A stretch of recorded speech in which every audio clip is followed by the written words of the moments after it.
माँ बगलामुखी जो 10 महाविद्याओं में से एक महाविद्या है, और क्योंकि इससे पहले भी मेरी आपसे कई बार बातचीत हुई है, तो आपने कहा कि एक होता है जनरल फिजिशियन कि आप उसके पास किसी भी बीमारी को लेकर जा सकते हैं और अपनी मनोकामना पूरी करा सकते हैं, लेकिन आपको जब विशेष उद्देश्य की प्राप्ति करानी हो तब आप जाते हैं महादेवियों के पास, तब आप जाते हैं महाविद्याओं के पास। मैं बस पर बात करूंगा क्योंकि आप माँ बगलामुखी से बहुत ज़्यादा जुड़ी हुई हैं, कनेक्टेड हैं, साधना करती हैं आपने मंत्रों से आप साधनाएं करती हैं, मंत्रों से लोगों की प्रॉब्लम दूर करती हैं। तो इन सब चीज़ों पे मैं आपसे बात करूंगा। शुरुआत में कहते हैं कि भगवान और देवी सबके लिए अलग अलग होती हैं, सबका अपना एक पॉइंट ऑफ व्यू होता है देखने का। आपका माँ बगलामुखी को लेकर क्या पॉइंट ऑफ व्यू है? आप किस नज़र से देखती हैं उन्हें? मैं ये देखती हूँ कि पूरा ब्रह्मांड अगर कुछ है जी तो वो माँ है। जिस भी ईष्ट की आप पूजा कर रहे हैं जी, जब उसका नाम आए और आपका शरीर पूरा रोमांचित हो जाए, और कुछ कुछ समय तो ऐसा होता है जब माँ भगवती का नाम आता है तो आंखों से अश्रु की धारा अपने आप बहने लगती है। वो ममतव्य जो होता है मेरे लिए वो है। और ये जुड़ाव कब से हुआ? बहुत लंबा समय, बहुत लंबा समय हुआ। देखिए, कहते हैं ना कि जब तक किसी के ऊपर कोई परेशानी नहीं आती तब तक वो उस डॉक्टर के पास या उस वकील के पास नहीं पहुंचता। कभी मेरे साथ भी कोई परेशानी रही थी जी। उस समय, बहुत बालपन की बात है, मेरे पिताजी के ऊपर कोई परेशानी आई थी। उनके गुरुजी ने उस समय, जब मैं बहुत छोटी थी, तो माँ बगलामुखी का मंत्र दिया था जिसे आज लोग 36 अक्षरी मंत्र कहते हैं। वो मैंने 8th क्लास में अनजाने तरीके से ही मंत्र जपा, और तब वो परेशानी इतनी अधिक थी मेरे पिताजी पे, तो जो गुरुजी थे, हमारे कुल के गुरुजी थे, उन्होंने कहा कि माँ की आराधना करो, आपका जो भी ये चल रहा है इससे ये ठीक हो जाएगा, और घर के जितने मेंबर हैं सब करें। क्योंकि ब्राह्मण कुल से हूँ, ब्राह्मण परिवार से मेरा रहा जन्म, तो संस्कृत पर थी कमांड शुरू से ही, तो वो 36 अक्षरी मंत्र बचपन में ही कर लिया। ठीक है। और जब पिताजी के साथ में वो सारी चीजें ठीक हो गई तो कहीं भूल भाल गए। जब बड़े हुए तो विवाह के बाद एक ऐसा समय आया जब फिर से परेशानी आई, क्योंकि मानव जीवन है कहीं ना कहीं परेशानियों से घिरा होता है। बिल्कुल। तो उस समय माँ बगलामुखी का यकायक ध्यान आया। क्यों? क्योंकि वो अंतर्निहित थी ऑलरेडी। अगर देखा जाए तो बगलामुखी माँ का प्राकट्य हुआ है, वो जन्मी नहीं है। तो वो अंतर्निहित थी जी। तो कहीं ना कहीं उनका ध्यान आया, वापस से माँ की शरण में गए, और माँ ने ऐसी कृपा करी कि धीरे धीरे करते हुए कृपा पात्र ऐसी बनी कि माँ के ही साधक मिले, गुरु दीक्षा हुई, माँ की साधना शुरू की, मंत्रोपचार किए, उसके बाद में तर्पण, मार्जन, जो भी दीक्षा मिल सकती थी वो सभी की, और माँ के अलग अलग मंत्रों का जाप करने का माँ ने आशीर्वाद दिया। बहुत सारे मंत्र भी करे माँ की, बहुत सारी, एक मंत्र जाप के बाद और पाठ होते हैं जिन्हें हम प्रत्यंगिरा भी कहते हैं। तो माँ के प्रत्यंगिरा स्वरूप की भी आराधना करने का माँ ने आशीर्वाद और स्नेह प्राप्त हुआ माँ से। तो बस तब से जुड़ाव ऐसा बना कि रोटी देने वाली अगर कोई है तो वही है। माँ प्रत्यंगिरा का आपने जिक्र किया, ये क्या है? देवी का प्रत्यंगिरा रूप ऐसा होता है जो बहुत उग्र होता है। अच्छा। ये एक नरसिंह, हर देवी की अपनी अलग प्रत्यंगिरा होती है। ये स्वरूप देवी का नरसिंह स्वरूप जैसा था ना, उस स्वरूप के हिसाब से होता है। ओके।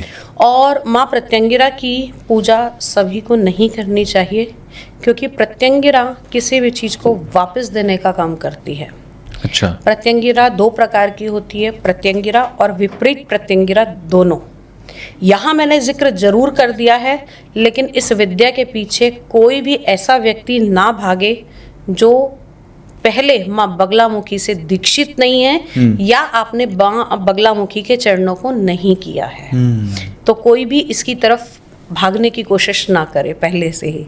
लेकिन हाँ, जिसने पहला चरण कंप्लीट करके माँ प्रत्यंगिरा की तरफ जो चला, उसको कोई नहीं हरा सकता दुनिया में। अच्छा, मैंने तंत्र के मार्ग में प्रत्यंगिरा और विपरीत प्रत्यंगिरा का बहुत नाम सुना। हाँ। कि भाई किसी के ऊपर कोई भी विपदा है और कहीं से भी मिट नहीं रही तो माँ प्रत्यंगिरा कर सकती हैं वो वापस।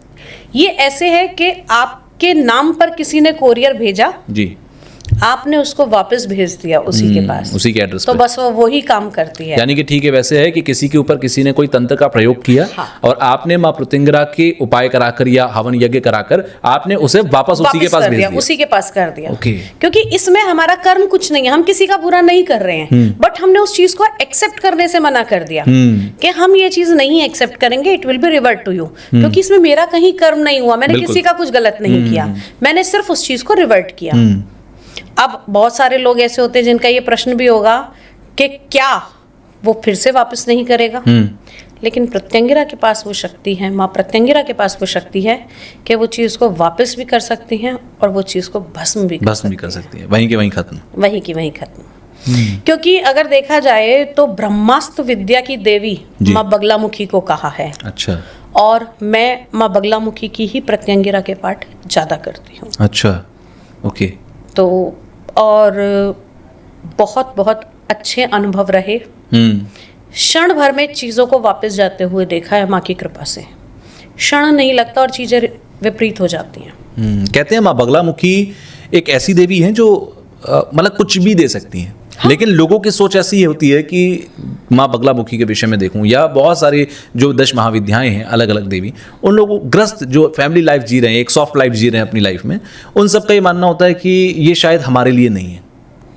मैं एक चीज़ बताती हूँ आपको, माँ बगलामुखी वायु को रोक सकते हैं, स्तंभन की देवी कहा है ना इनको। सबके लिए आधार शक्ति क्या है? प्राण वायु जी। ये उसके संतुलन को भी बनाती हैं। जब माँ बगलामुखी का प्राकट्य हुआ था तो बहुत भयंकर तूफान आ रहा था, और किसी भी तूफान को आने के लिए हवा का बहुत तेज प्रवाह होता है।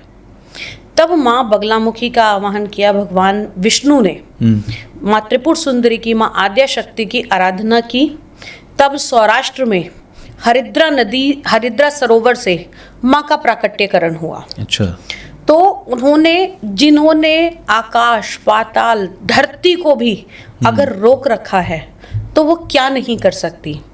माँ षटकर्म भी देती हैं, माँ का रूप धन देने वाला भी है, माँ सौभाग्य देने वाली भी हैं, माँ आपको जिताने वाली भी हैं, और मैं और आप जो बात कर रहे हैं उस वाक शक्ति पर भी उनका नियंत्रण है। अच्छा। वाक शक्ति की देवी कहा जाता है। आजकल इसलिए इतना ज्यादा चलन हो गया है क्योंकि सबसे पहले हम ये देखते हैं कि सामने वाला हमारा शत्रु है। हाँ। क्योंकि प्रतिस्पर्धा, कंपटीशन इतना अधिक हो गया है, सबसे पहले हम अपने घर में ही अपने शत्रु ढूंढने शुरू कर देते हैं। बिल्कुल। तो ये लगता है कि चारों तरफ, जिस भी समाज में हम रह रहे हैं, चारों तरफ से हमारे शत्रु ही शत्रु हैं। अब शत्रु का स्तंभन कौन करेगा? माँ बगलामुखी करेंगी। तो इसलिए माँ बगलामुखी का ज्यादा आजकल लोग ध्यान कर रहे हैं। माँ बगलामुखी पहले से ही है, जिनकी पूजा रावण ने की, जिनकी पूजा धृतराष्ट्र ने की। अच्छा। पांडवों ने ही तो बनाया था ना ये मंदिर। और भगवान ने अर्जुन को और पांडवों को कहा कि अगर तुम युद्ध में जीतना चाहते हो तो माँ बगलामुखी की आराधना करो।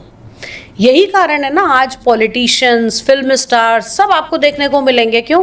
क्योंकि सब जीतना चाहते हैं, लेकिन ये हारने किसी को नहीं देती। ठीक है। लेकिन ये क्या करेंगी? सामने वाले का हृदय परिवर्तन कर देंगी। अब आपने कहा 2 दल हैं, 2 गुट हैं, तो अगर आप बगलामुखी की पूजा कर रहे हो तो क्या सामने वाला नहीं करेगा? वो भी तो करेगा ना, उसको भी तो जीतना है। बिल्कुल। लेकिन देवी क्या करेगी? सामने वाले का हृदय परिवर्तन कर सकती है, आपके प्रति द्वेष न रहे। और सबसे बड़ी बात, जिसकी भावना सच्ची होगी, जो कर्मठ होगा, वो उसको जिता देगी। आप कितना भी ऊपरी आवरण ढक सकते हैं, लेकिन क्या आंतरिक चीज आप भगवती से छुपा सकते हैं? बिल्कुल नहीं। तो माँ सब जानती हैं, तो इसलिए वो सब कुछ कर सकती हैं। यानी कि सीधे तौर पर अगर देखा जाए, आपकी श्रद्धा जितनी गहरी होगी, माँ का साथ आपको उतना ज्यादा मिलेगा, क्योंकि साधना में श्रद्धा जरूरी है। अगर आपको ये क्लिप पसंद आई है तो आप इसका पूरा पॉडकास्ट जरूर देखिएगा। उसका लिंक आपको डिस्क्रिप्शन बॉक्स में मिल जाएगा, और वहां जाकर आप इस लिंक पर क्लिक करके फुल पॉडकास्ट को देखिए, एंजॉय कीजिए। कमेंट बॉक्स में मुझे जरूर बताइएगा कि आपको जो कुछ पॉडकास्ट में बताया गया वो कितना सटीक, कितना बेहतर, कितना नॉलेजेबल लगा, आपकी लाइफ में कितना वैल्यू एडिशन इसका हुआ। तो पूरा पॉडकास्ट देखकर फीडबैक देना बिल्कुल मत भूलिएगा।